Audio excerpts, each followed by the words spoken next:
Vamos a hablar hoy sobre el jinete del caballo blanco, que está en Apocalipsis 19, verso 11 en adelante. Apocalipsis capítulo 19, verso 11. En este capítulo, esta parte de este capítulo, porque es una parte del capítulo, vamos a ver la visión de Dios, cómo Dios ve esta lucha espiritual en la que nosotros estamos. Nosotros vemos una lucha espiritual. Hay una lucha espiritual en la que estamos viviendo, pero no la vemos. El Señor sí la ve y nos la está mostrando a través de este libro del Apocalipsis. Entonces vamos a ver esa visión de Dios vista por medio de los ojos de Juan. Sí, una revelación que tuvo Juan de cómo ve Dios esa lucha espiritual que todos tenemos.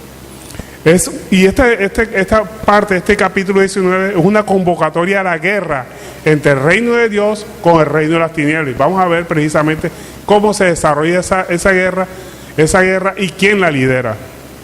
Precisamente que la lidera el jinete del caballo blanco. Cuando hablamos de caballo blanco, también en otra parte de la Biblia se habla de un jinete que también va montado en un caballo blanco.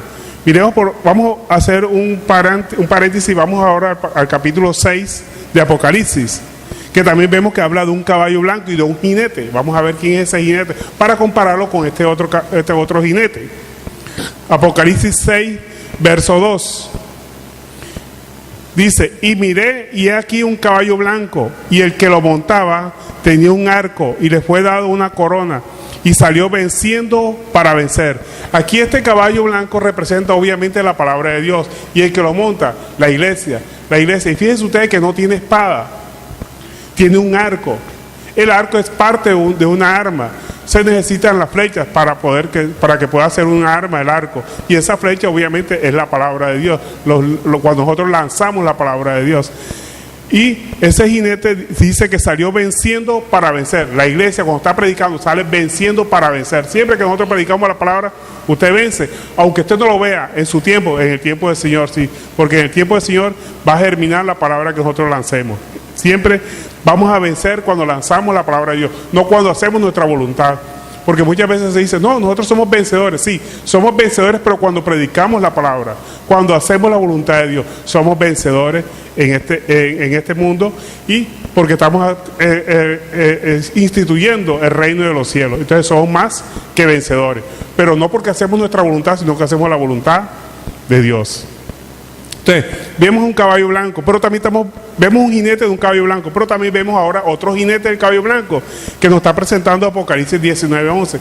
¿Cuál es la diferencia? Vamos a ver cuál es la diferencia entre el primer jinete, que es el del capítulo 6, con el del capítulo 19 de Apocalipsis. Ahora sí vamos a leer el capítulo 19, verso 11. Dice, entonces vi en el cielo abierto, y he aquí un caballo blanco, y el que lo montaba se llamaba Fiel y Verdadero, y con justicia juzga y pelea.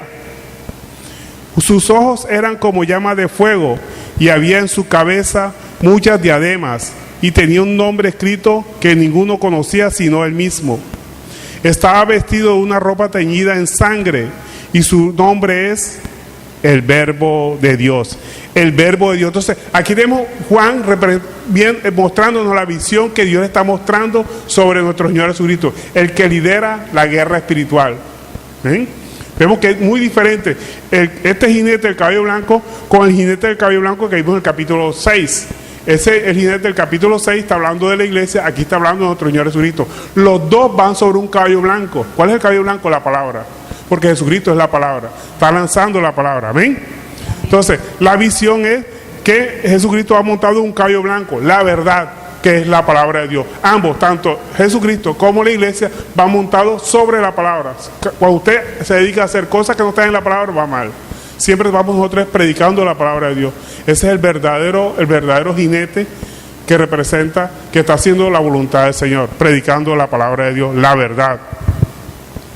Por favor, me acompañen en Ezequiel capítulo 1, verso 1. Aquí esta visión fue dada a Juan, pero aquí también vamos a ver una visión que fue dada a Ezequiel.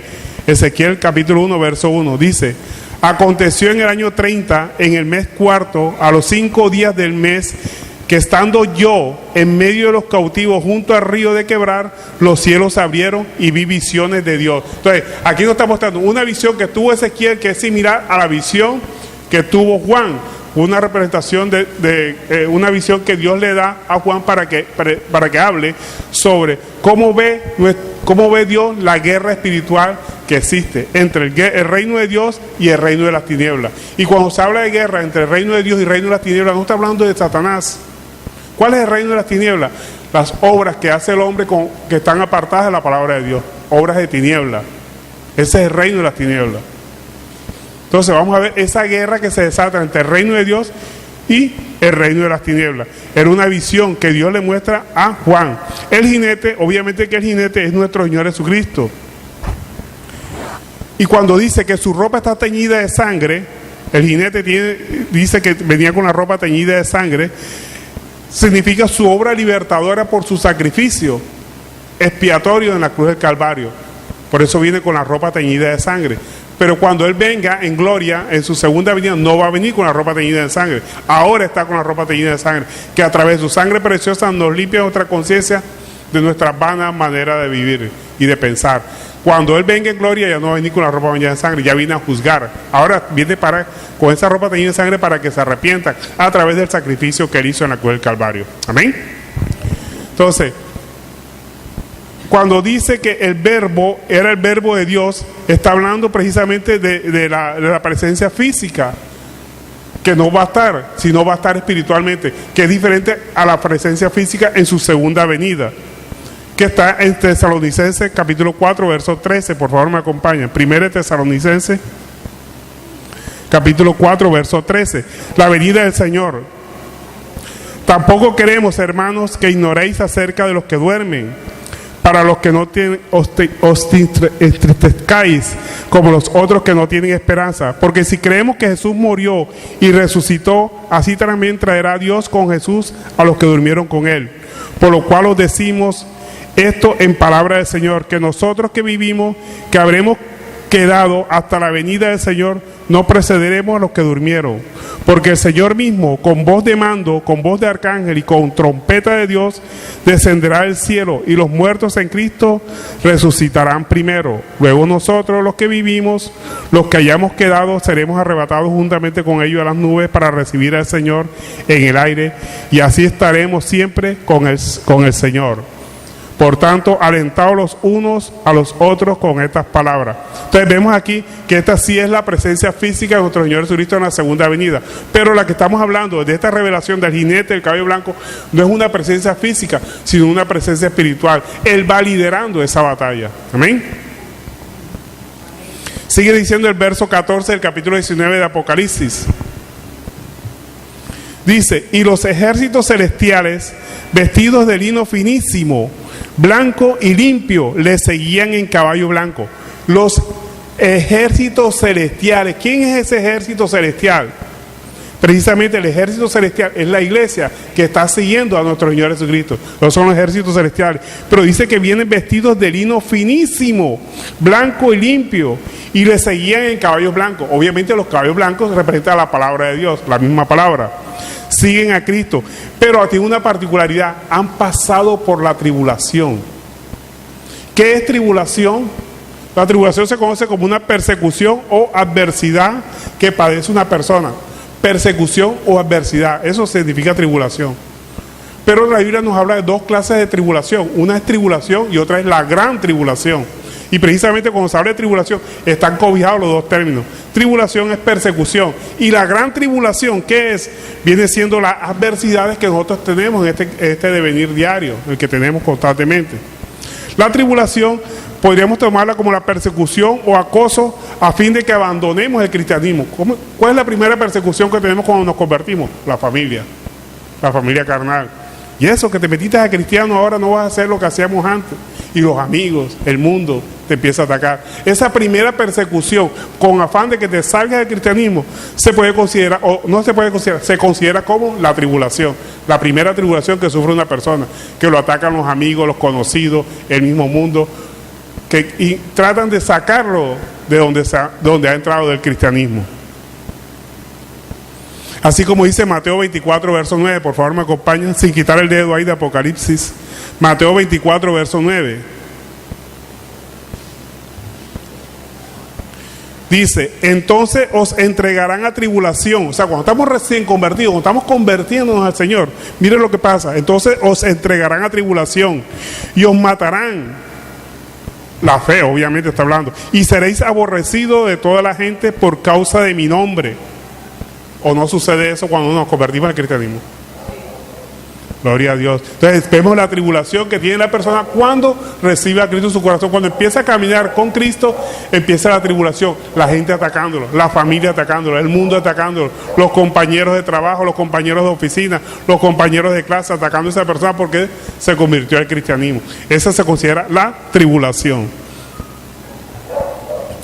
Y Mateo 10, verso 22 dice, Mateo 10, verso 22 dice, y seréis aborrecidos de todos por causa de mi nombre, mas el que persevera hasta el fin, este será salvo. Tenemos que perseverar, no importa esa tribulación, no importa esa persecución que tenemos nosotros cuando nos convertimos al cristianismo. Y ahora, ¿cuál es la gran tribulación? Porque hay una diferencia entre tribulación y gran tribulación. Dijimos que tribulación es el acoso a fin de que abandonemos el cristianismo, el acoso que puede venir de diferentes frentes: familia, amigos, vecinos, compañeros de parranda.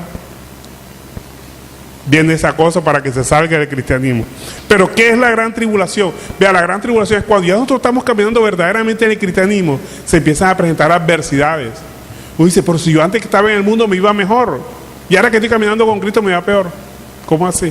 Ya empieza la gran tribulación. Muchos dicen, no, que la gran tribulación es cuando, antes que indica que la venida del Señor. Pues ahí está confundiendo mucho con lo que dice Daniel. Daniel habla de las 60 semanas, o la profecía de las 60 semanas, muchos lo han oído hablar, ¿verdad? ¿Sí? 70 semanas, que se dice que son las que son preludio de la gran tribulación. O sea, que la gran tribulación todavía no lo estamos pasando, pero la palabra de Dios me está mostrando otra cosa. Por eso le digo que aquí vamos a rebatir una cantidad de doctrinas que se han metido en la iglesia con respecto a la palabra de Dios y la han malinterpretado. Entonces, la gran tribulación son esas adversidades o desgracias en que se encuentra alguien. Y muchas veces nosotros, no muchas veces, casi siempre, cuando estamos caminando en el cristianismo, empiezan las tribulaciones económicas, físicas, sentimentales. La pareja los deja o qué sé yo, tantas circunstancias que sea, se pierde el trabajo, se pierde hasta la salud, empiezan esas tribulaciones y uno dice, pero ¿por qué si ahora que estoy caminando con Cristo, ahora que supuestamente estoy en obediencia a la palabra de Dios, que todo me tiene que ir bien, ¿por qué me está yendo mal? Esa se considera la gran tribulación con respecto a la misma palabra de Dios. Ahora, con respecto a la profecía de las 60 semanas, 70 semanas, esa es una predicción de que Cristo iba a ser quitado en la mitad de su ministerio. Él duró 3 años y medio la predicación de nuestro Señor Jesucristo. Y esta profecía de las 70 semanas está hablando es precisamente de nuestro Señor Jesucristo. No está hablando de la gran tribulación. Porque siempre dice que al final de las 70 semanas va a venir la gran tribulación. No tiene asidero bíblico esa afirmación. Lo que sí es que la gran tribulación la estamos enfrentando ahora, cada uno de nosotros, con las circunstancias adversas por las que estamos pasando. En primera instancia, los judíos recibieron la gran tribulación cuando se convirtieron. Los seguidores de Cristo, los discípulos de nuestro Señor Jesucristo, empezaron a sentir la gran tribulación. Miremos lo que dice Mateo 24, verso 20.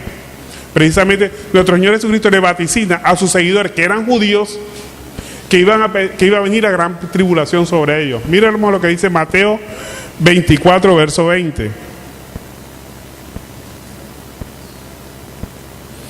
Mateo 24, verso 20 dice, orad pues que vuestra huida no sea en invierno, ni en día de reposo. ¿Nuestra huida de qué? Porque va a venir la gran tribulación para ellos, pero está hablándole, pero ojo, aquí tenemos que estar pendientes a quién está hablando de Jesucristo, a quién está hablando a los discípulos de Él. Si usted mira el comienzo del capítulo, está hablándole a los discípulos de Cristo, no le está hablando a la iglesia. Entonces por eso Él le dice, orad pues que vuestra huida no sea en invierno. ¿Por qué en invierno? Porque en invierno el clima es muy frío. Y una huida en frío, la gente no quiere salir en invierno, quiere estar recogida, ¿verdad? Quiere estar guardada en su casa, en su morada, y que su huida no sea invierno. O sea, que esa gran tribulación no venga en invierno, ni en día de reposo. El día de reposo es para los judíos, no es para la iglesia. Entonces, ¿por qué? Porque el día de reposo era una obligación de que las personas tenían que quedarse descansando, el descanso para el Señor. Pero eso es para los judíos, no para la iglesia. Aquí tenemos que tener en cuenta, tener claro que Cristo le está hablando a los discípulos de él, a los apóstoles, y los apóstoles eran judíos. Aquí no le está hablando a la iglesia. Amén. Entonces sigue diciendo el verso 21, porque habrá entonces gran tribulación. ¿Para quién está hablando? A los discípulos de Dios, a los discípulos de Jesús, que eran en ese momento los apóstoles. Está hablándole directamente a los apóstoles. Porque habrá entonces gran tribulación, cual no ha habido desde el principio del mundo hasta ahora, ni la habrá. Y si aquellos días no fuesen cortados, nadie sería salvo, mas por causa de los escogidos, aquellos días serán acortados. Entonces, si alguno dijere, mirad, aquí está el Cristo, o mirad, allí está, no lo creáis. Porque se levantarán falsos cristos y falsos profetas, y harán grandes señales y prodigios, de tal manera que engañarán, si fuere posible, aún a los escogidos. Entonces, los seguidores judíos demoraban muchos años en romper la adoración en el templo y las tradiciones del sábado. Nosotros no guardamos el sábado, el sabbat, como se llama. Nosotros guardamos todos los días son para Cristo. Cristo es nuestro descanso. Entonces no guardamos un sábado, no guardamos un domingo. No dice que no, que los cristianos pasaron el sábado, lo pasaron para el domingo. No, todos los días los guardamos, son para Él. Tenemos que tener una vida de oración. ¿Qué es vida de oración? Que nuestro actuar sea conforme a la palabra de Dios. Eso es lo que significa una vida de oración. Entonces, esas adversidades por las que pasamos nosotros y estamos pasando, se nos presenta cuando ya estamos en el caminar cristiano. Esa gran tribulación, esas adversidades que se nos presentan en todo momento, situaciones de desgracia en las que se encuentra una persona. Pero tenemos la confianza de algo. Cristo nos libra de todo dolor, como decía esa alabanza. Me gustó mucho esa alabanza que decía, Cristo nos libra de todo dolor, y Él es nuestra recompensa. ¿Cuál es la recompensa nuestra? En este caminar diario, cuando pasamos por esta gran tribulación, la recompensa, ¿cuál es? La paz, porque Cristo nos ofreció fue paz en medio de las tormentas. Él no nos ofreció más nada, Él no nos ofreció dinero, no nos ofreció trabajo, no nos ofreció salud, nos dijo, fue, mi paz os dejo, mi paz os doy. Entonces esa gran recompensa que nosotros tenemos, esa paz, que no importa las circunstancias, las adversidades, las tribulaciones por las que estamos pasando, andamos en paz. Esa es la gran promesa del Señor, la gran recompensa nuestra. Y respecto a esa recompensa, es el gozo del cristiano, el gozo del cristiano. Cuando nosotros hacemos la obra conforme a la misma palabra, como nos lo enseña ella, dice que el Señor se goza. El gozo del Señor es nuestra recompensa. Ese gozo se manifiesta en gozo hacia nosotros también cuando hacemos su obra. Así como dice 1 Tesalonicenses, por favor me acompañe, 1 Tesalonicenses capítulo 1, verso 6. 1 Tesalonicenses capítulo 1, verso 6. Miremos que aquí también nos habla de la gran tribulación que estamos viviendo ya. ¿Cuántos aquí no han pasado por gran tribulaciones? Estamos pasando por gran tribulaciones. 1 Tesalonicenses 1, 6. Amén.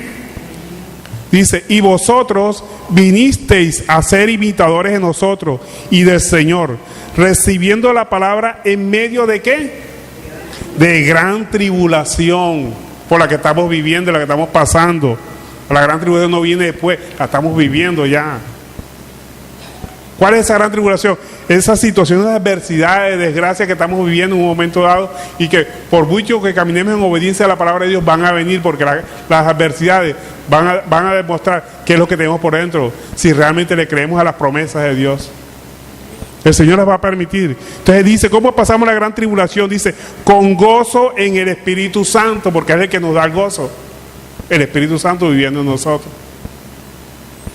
Y sigue diciendo, de tal manera que habéis sido ejemplo a todos de Macedonia y de Acaya que han creído. O sea, nosotros con nuestro comportamiento de aceptar la tribulación en paz, en regocijo, damos testimonio a los demás que quién es el que habita en nosotros. No nos desesperamos a pesar de las adversidades, a pesar de las tribulaciones. ¿Por qué? Porque Cristo es nuestra recompensa. Entonces las personas que están a nuestro lado nos ven y van a decir, yo quiero lo que tú tienes. Porque mira por lo que estás pasando y estás tranquilo. Por la gran tribulación. La gran tribulación no es algo futuro, es ya. Todo cristiano pasa por la gran tribulación. Es más, Cristo permite la gran tribulación en cada uno de nosotros para que demostremos con nuestros hechos de que creemos en las promesas del Señor. Y la gran promesa de Él es que nos dio paz en medio de la tormenta. Esa es la gran promesa. Paz en medio de la tormenta. Y también nos dice que esa iglesia, con ese ejército celestial, va vestido de lino fino. ¿Qué representa el lino fino? ¿Cómo ve Dios el lino fino en cada uno de nosotros? ¿Cómo lo ve? Precisamente en las acciones justas de los santos.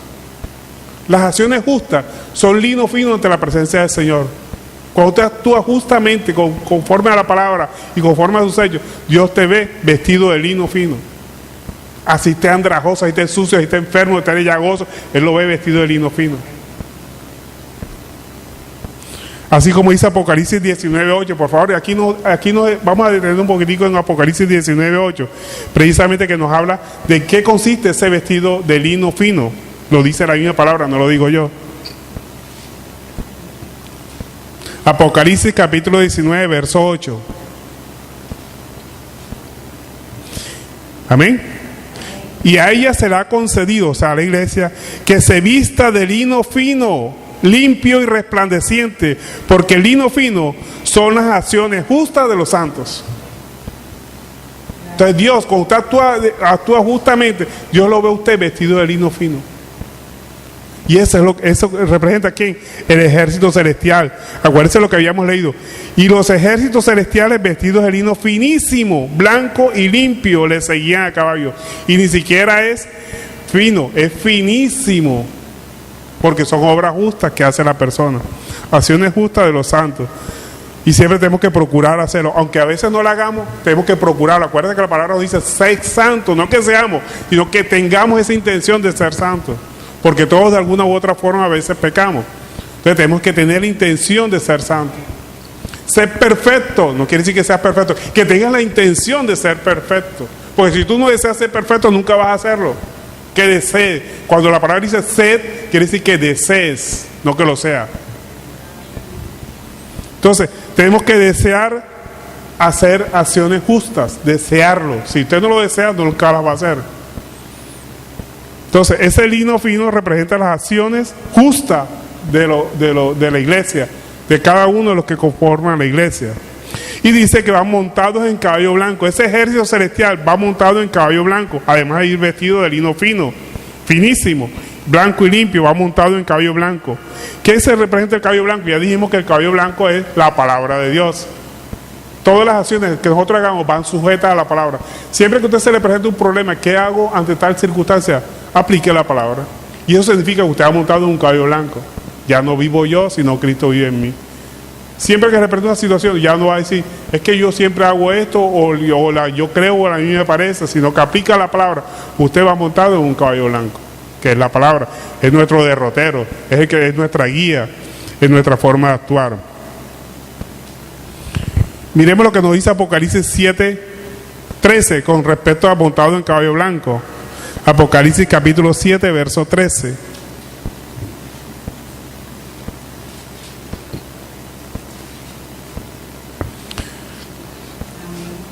Entonces uno de los ancianos habló diciéndome, estos que están vestidos de ropas blancas, ¿quiénes son?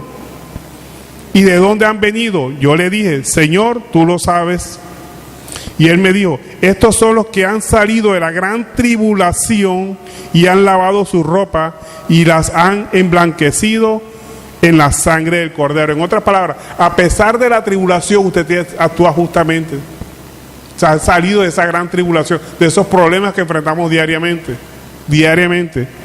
Dice el verso 15, por esto están delante del trono de Dios y le sirven de día y de noche en su templo. ¿Cuál es el templo del Señor? Nuestro propio cuerpo. Le servimos con nuestro propio cuerpo cuando predicamos la palabra, cuando hacemos obras justas. Dice, y el que está sentado sobre el trono extenderá su tabernáculo sobre ellos.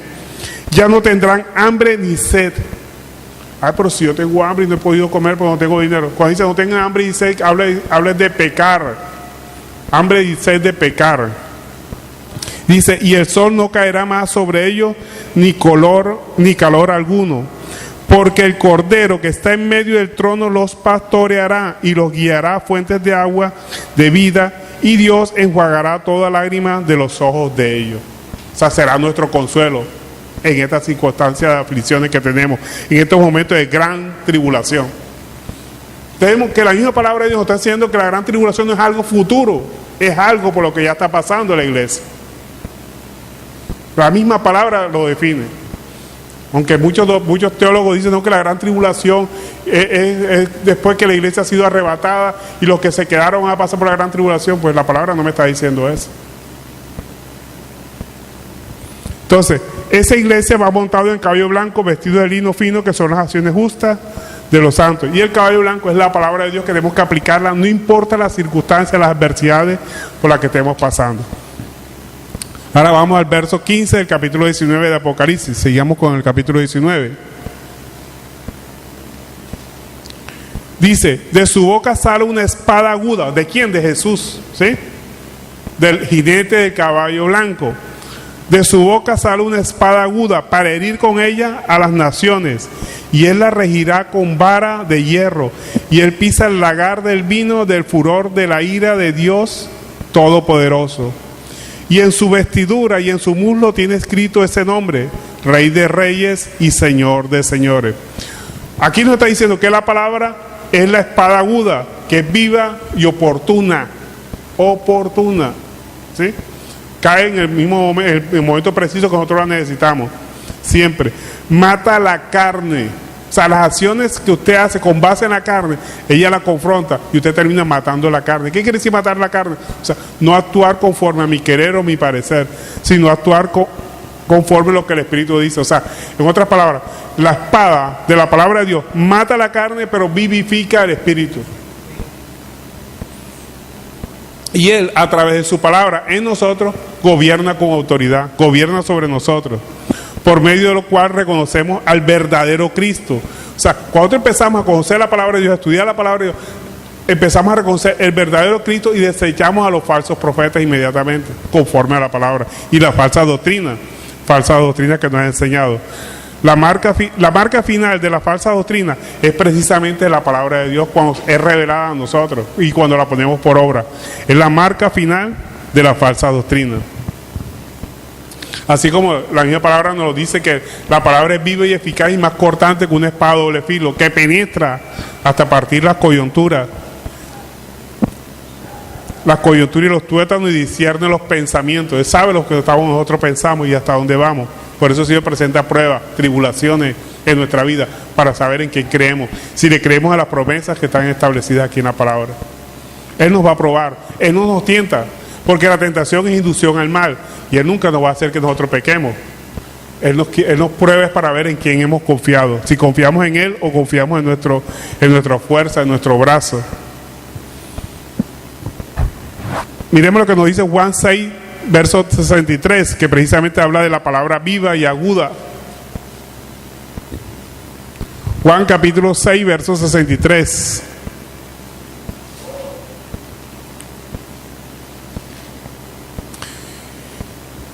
Dice, el Espíritu es el que da vida, la carne para nada aprovecha.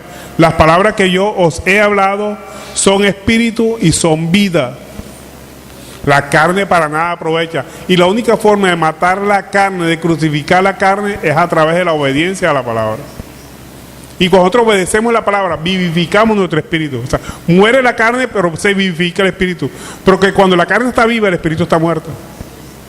Y la palabra es la que produce ese efecto. Mata la carne, pero vivifica el espíritu. Y las obras de las tinieblas hacen el efecto contrario. Las obras de las tinieblas, o sea, conforme a la carne, vivificamos la carne, pero matamos el espíritu. Entonces, hay una lucha entre las obras de la tiniebla y las obras de luz. Entonces, y aclaramos que obras de tiniebla no son las obras de Satanás ni de los demonios, para que no le esté echando la culpa a Satanás. Son obras de la carne. La hechicería, ¿qué es? Obra de la carne. Muchos dicen, no, la hechicería es obra de Satanás. No, son obras de la carne. El hombre que busca de satisfacer las necesidades que él tiene, que no las puede conseguir de otra forma, a través de brujería. Pero son obras de la carne. Y Satanás se aprovecha, porque lo está buscando. el único que nos da libertad y podemos reconocer quién es el verdadero Cristo, qué es la verdad, que es Cristo, es a través de la palabra. Cuando recibimos a Cristo en nuestro corazón, y recibir a Cristo en nuestro corazón no es levantar la mano y yo recibo a Cristo, por eso aquí no lo hacemos, ni le pedimos a las personas que levanten su mano que acepten a Cristo, porque recibir a Cristo es reconocerlo a Él como nuestro Dios y obedecer su palabra. Y la palabra nos dice, cuando Él nos liberte, cuando el Hijo nos liberte, seremos verdaderamente libres. O sea, cuando lo empecemos a obedecer, seremos verdaderamente libres. ¿Pero libres de qué? Libres del pecado, que nos asedia en todo momento. Si el Hijo os libertare, seréis verdaderamente libres. Por eso nosotros siempre predicamos a Cristo, no predicamos más nada, predicamos a Cristo. Porque cuando nosotros presentamos a Cristo, cuando Él llega, Él es el que liberta. Más nadie puede libertar. Nosotros no libertamos, no cambiamos a nadie, presentamos a Cristo conforme como dice la palabra. Y cuando nosotros presentamos a Cristo y esa persona empieza a conocer a Cristo, como dice la Escritura, de su interior correrán río de agua viva. ¿Y qué es el río de agua viva? El Espíritu Santo que le empieza a mover y le empieza a revelar todo lo que está aquí en la palabra. Porque sin el Espíritu no podemos reconocer la palabra. La palabra es muerta. Nosotros empezamos a leer esto y si el Espíritu Santo no nos redarguye, esta palabra es muerta. Vea, la Biblia es el único libro que cuando lo leemos tenemos al autor al lado. Si usted no lo entiende, dígale: Señor, no entiendo esta parte, enséñame.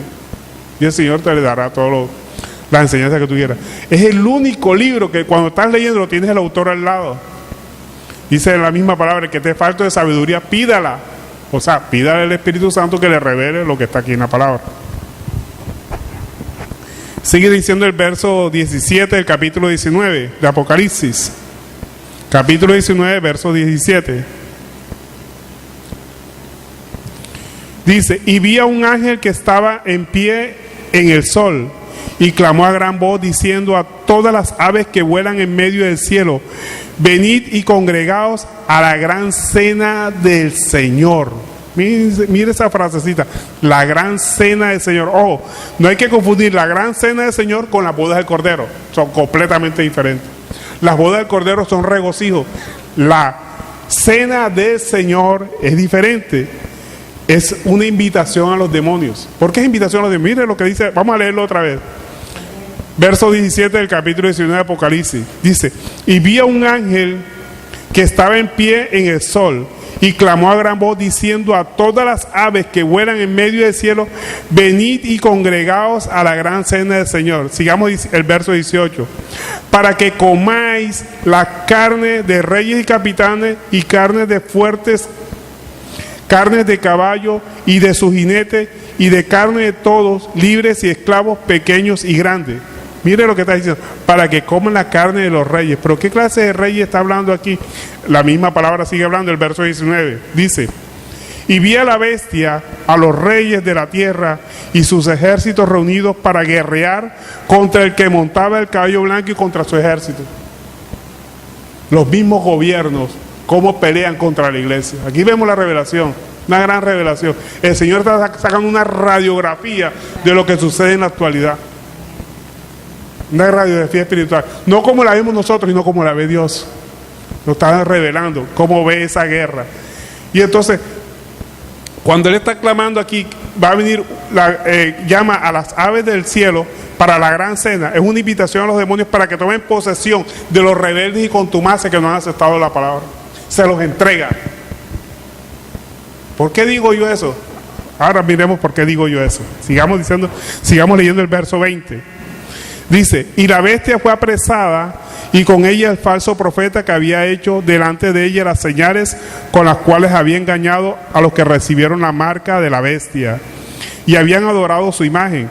Estos dos fueron lanzados vivos dentro de un lago de fuego que arde con azufre, y los demás fueron muertos con la espada que salía de la boca del que montaba el caballo, y todas las aves se saciaron de las carnes de ellos.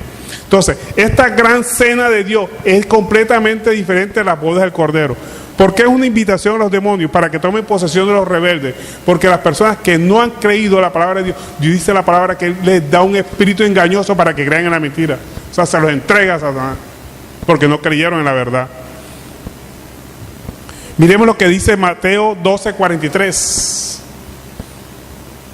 Cuando una persona ha recibido el Espíritu Santo y ha sentido liberación, salido demonios de ella, y vuelve a caer en lo que hacía antes, su estado posterior va a ser peor que el inicial. O sea, Dios mismo lo entrega a los demonios. Le da autoridad a los demonios para que entren en ella. Mateo 12, verso 43. Dice, cuando el espíritu inmundo sale del hombre, o sea que ha recibido a Cristo, ha tenido el Espíritu Santo lo ha libertado, pero se vuelve a hacer lo que antes hacía. Dice, anda por lugares secos buscando reposo y no lo halla. Entonces dice, el espíritu inmundo, volveré a mi casa de donde salí, y cuando llega, la halla desocupada, o sea, no está el Espíritu Santo ahí, barrida, ordenada, porque ya su vida quedó en orden, y adornada. Entonces va y toma consigo otros 7 espíritus peores que él, obviamente con autoridad de Dios, porque Dios es el que permite esto. Dios permite también. Y entrados moran allí, y el postrer estado de aquel hombre viene a ser peor que el primero. Así también acontecerá a esta mala generación. Toda persona que ha conocido de Cristo y se ha saciado de ese gozo de recibir el Espíritu Santo, cuando deja el camino del cristianismo, su estado posterior es peor que el inicial. Más le vale no haber conocido de Cristo. Y mucha experiencia hemos visto aquí en esta iglesia, gente que se ha apartado, que su estado posterior terminó siendo peor por apartarse. Más le vale no haberlo conocido que conocerlo y apartarse. Por eso es una invitación, no para que tengan miedo, sino para que se encaminen más y se fortalezcan más en la obediencia de la palabra, porque ustedes van a ser bendecidos. Aunque estemos pasando por dificultades, no importa, Dios nos da el gozo, nos da la fortaleza para seguir adelante. Todas las circunstancias que nos pasan a nosotros, que aparentemente son malas, es para nuestro fortalecimiento espiritual, para que podamos caminar en obediencia a la palabra, para que nos afiancemos más en la misma palabra. Y cuando habla de la bestia y el falso profeta que fueron lanzados, mire lo que nos dice Apocalipsis 19:20.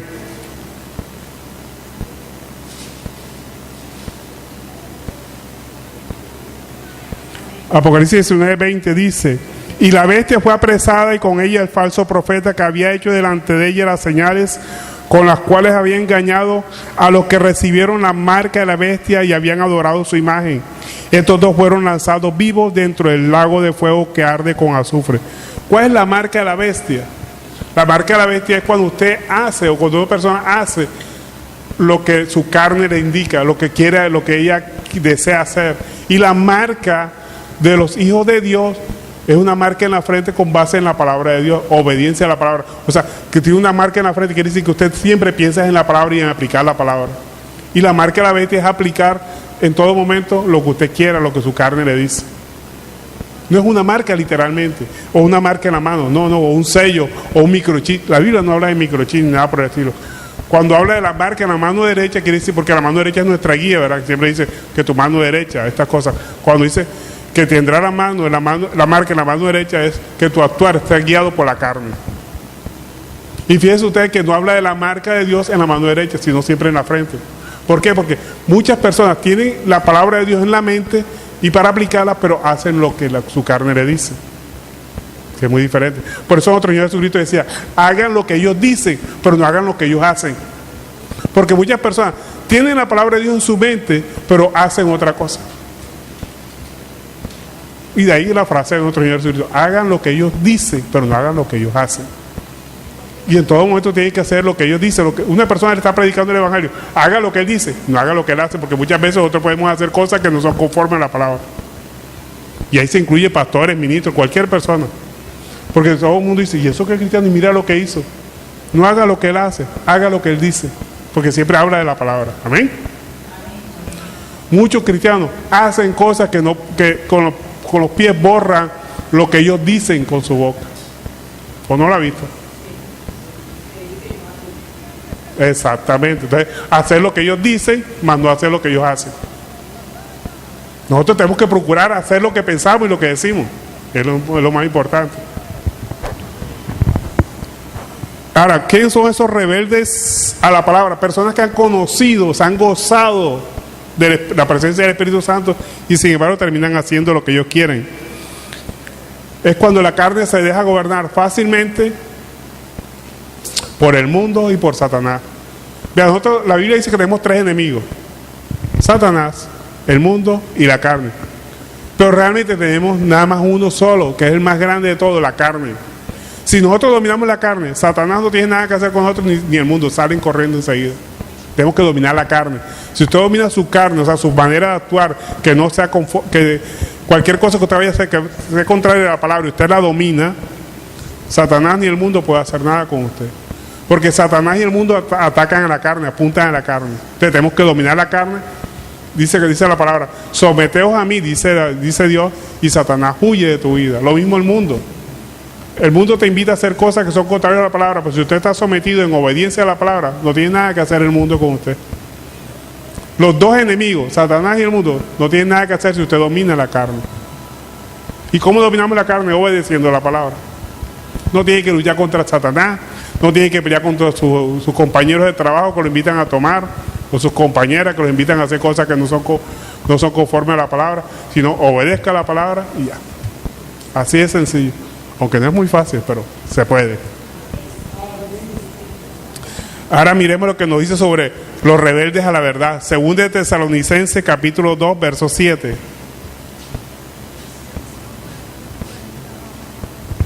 Ya para terminar. Terminamos con Segunda de Tesalonicenses, capítulo 2, verso 7. Amén. Dice, porque ya está en acción el misterio de la iniquidad. Solo que hay quien en el presente lo detiene hasta que él a su vez se ha quitado de en medio. ¿Qué significa ese misterio de la iniquidad? Ese misterio de la iniquidad precisamente es el que ataca a la carne. Cuando habla de misterio quiere decir algo oculto, y cuando habla de iniquidad es maldad. O sea, hay una maldad oculta, que esa maldad oculta solamente sale al descubierto cuando usted empieza a ver las cosas a través de la palabra. Usted empieza a dominar la carne. Lo importante es dominar la carne. Entonces, cuando usted descubre el misterio de la iniquidad, cuando usted aplica en todas sus cosas la palabra, obedece a la palabra, usted reconoce ese misterio de la iniquidad, porque realmente el verdadero mal no está en Satanás, no está en el mundo, está en nosotros mismos. Las obras de las tinieblas, las obras conformes a nuestra carne, no las obras de Satanás, son las obras nuestras mismas, mías, que son influenciadas muchas veces por Satanás o por el mundo, pero de nosotros depende a quién obedecemos. ¿Obedece a Satanás, al mundo, o obedece a Dios? Usted es el que decide. Cada uno de nosotros decidimos. Y pidiéndole la fortaleza, obviamente, al Espíritu Santo, porque solo no podemos. Solo nos hacen papilla, como dicen por ahí, en obediencia y pidiéndole al Espíritu Santo que nos dé la fortaleza. Porque Él es el que nos da la fortaleza. Él es el que nos convence de justicia, de pecado y de juicio. Solo no podemos. Sigue diciendo el verso 8 de 2 de Tesalonicenses. Dice, entonces se manifestará aquel inicuo. ¿Cuál es el inicuo? No es Satanás, nuestra carne. ¿Por qué digo esto? Mira lo que dice. Entonces se manifestará aquel inicuo, a quien el Señor matará con el espíritu de su boca. ¿A quién mata la palabra? A la carne. Y vivifica el espíritu. ¿Amén? La palabra mata a la carne y vivifica el espíritu. Por eso dice, el Señor matará con el espíritu de su boca al inicuo. Nuestra propia carne, nuestro propio actuar. Deje de estar echando la culpa a Satanás.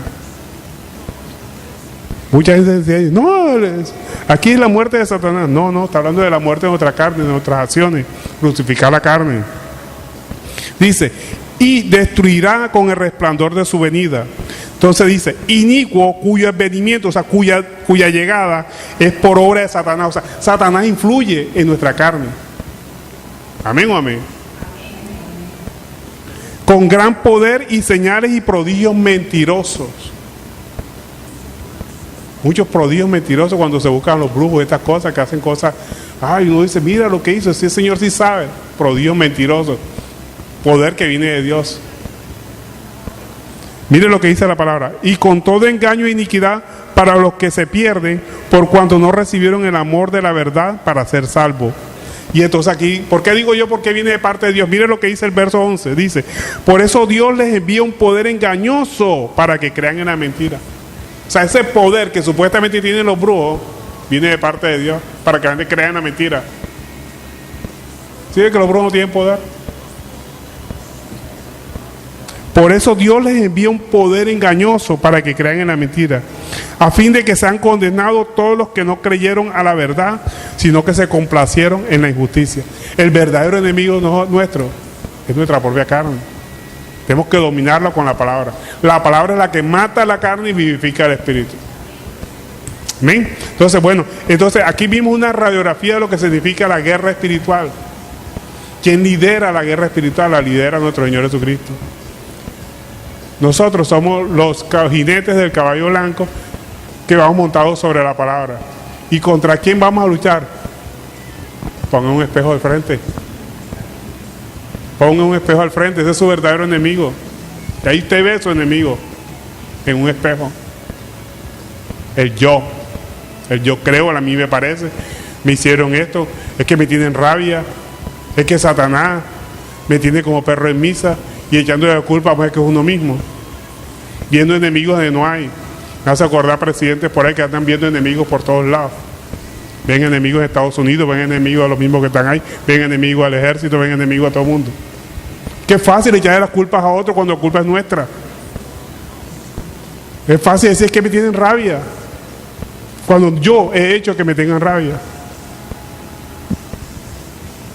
Entonces, esto es una radiografía que nos demuestra que nuestro verdadero enemigo es nuestra propia carne, nuestro propio yo, la que tenemos que matar con la palabra. Que la palabra es la que mata la carne y vivifica el espíritu.